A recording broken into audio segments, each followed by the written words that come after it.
What if I told you the global financial system you depend on today was quietly perfected more than 600 years ago?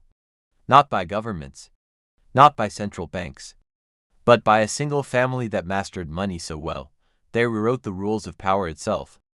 And here's the disturbing part, the exact same pattern that built their empire also destroyed it. That pattern is repeating right now. Most people don't see it, most investors ignore it, and most institutions refuse to talk about it. But if you understand this cycle, the Medici Bank pattern, you will see modern finance in a completely different way. So let me ask you something. Uncomfortable, are we watching history repeat itself, or are we walking blindly into the same collapse? Let's rewind. To understand this pattern, you have to understand the world before modern banking existed. It's the late 1300s. Europe is chaotic, kingdoms are constantly at war. Trade is exploding across cities like Florence, Venice, and Genoa. But there's one massive problem. Money is broken. Coins vary from region to region. Gold and silver supplies fluctuate wildly. Carrying wealth physically is dangerous. Merchants need credit. Kings need loans. The church forbids charging interest, which technically makes banking illegal. Yet trade cannot survive without lending. This contradiction creates opportunity, and opportunity always attracts the most dangerous kind of innovator. Enter the Medici family, not royalty, not nobles, not warriors, just merchants with one powerful insight. If you control money flow, you control power. In 1397, Giovanni de' Medici founded what would become the most powerful financial institution in Europe, the Medici Bank. But Giovanni didn't succeed because he was rich. He succeeded because he understood something others didn't. Banking isn't about storing money, it's about moving trust, instead of hoarding gold.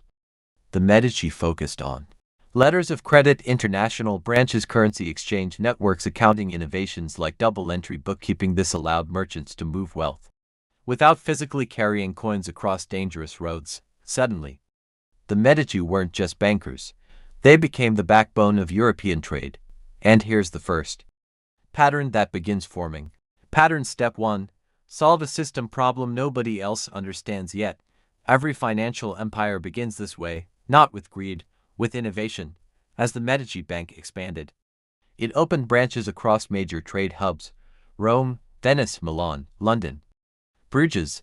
But their most powerful client wasn't a merchant, it was the Vatican. The Medici became the official bankers to the Pope. This gave them something more valuable than money: influence. They handled church funds, processed indulgence payments, financed wars and political campaigns. Soon, kings owed them. Popes trusted them. Cities depended on them. At this point, the Medici weren't just participating in the economy, they were shaping it. Pattern step 2. Financial power quietly becomes political power.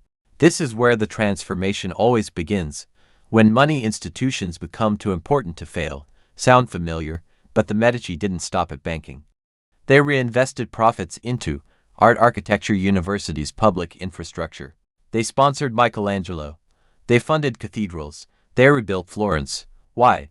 Because public loyalty is a form of insurance. If the people love you, they protect you. If leaders depend on you, they defend you. And for decades, it worked perfectly. The Medici Bank became Europe's financial backbone. But success carries a hidden cost. And that cost is the beginning of collapse. As the Medici Empire expanded, something subtle changed. They stopped being conservative bankers and started acting like financial emperors. More branches, more political lending, more risky sovereign loans. They began financing monarchs who could barely repay.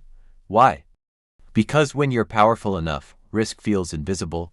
Pattern step 3. Success creates overconfidence. Overconfidence creates fragile systems. Instead of focusing on trade finance and merchant credit, the foundation of their strength, the Medici increasingly tied their balance sheet to political power. And politics is unpredictable. Wars broke out, kings defaulted, currencies collapsed. Suddenly, branches started bleeding money. But the public didn't know. On the outside, everything looked strong: grand buildings, lavish art, political dominance. Inside the bank, cracks were forming.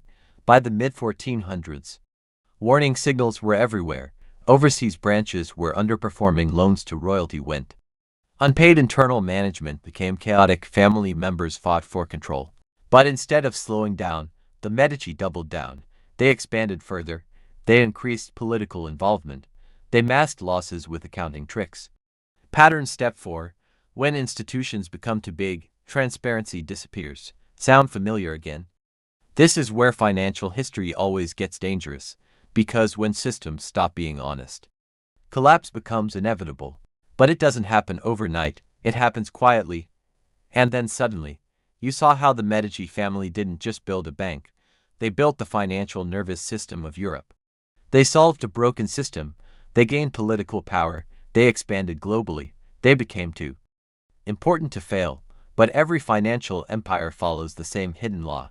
The stronger the illusion of stability becomes, the more fragile the system underneath usually is.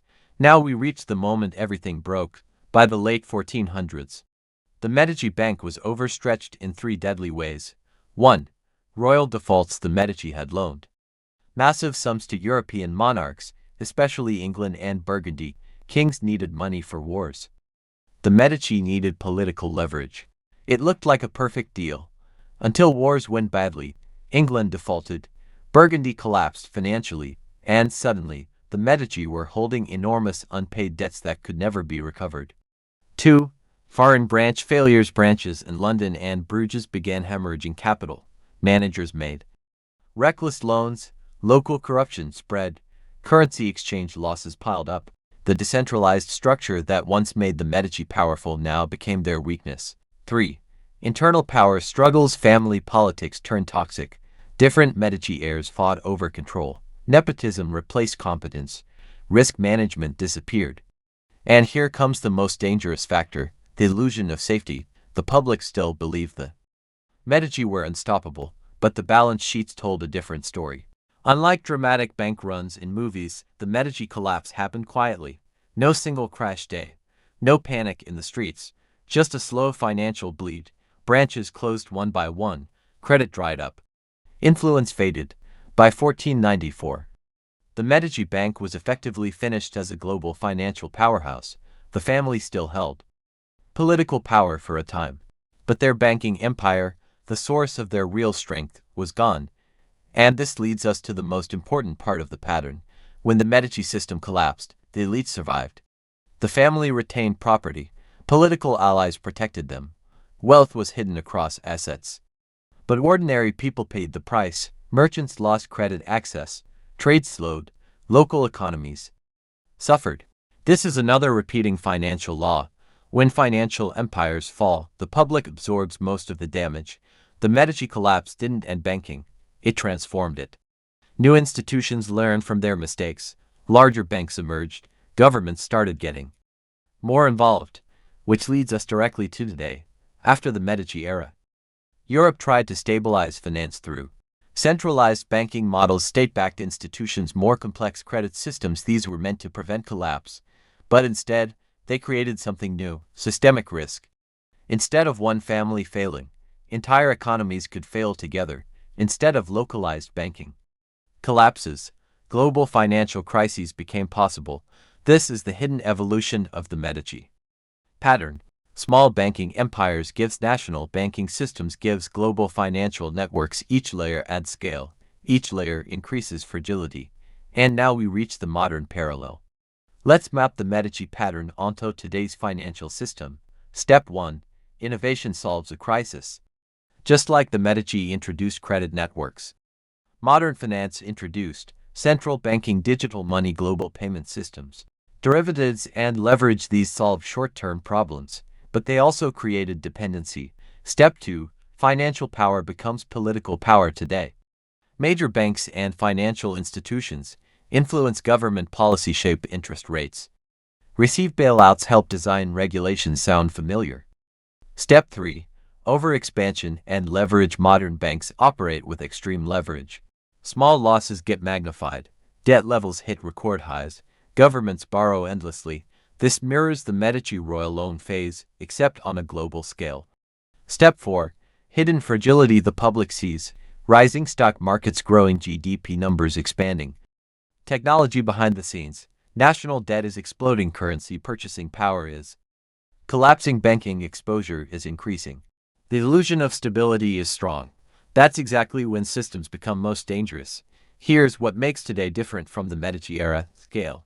Back then, collapse affected regions. Today, collapse affects the entire world simultaneously. Consider this.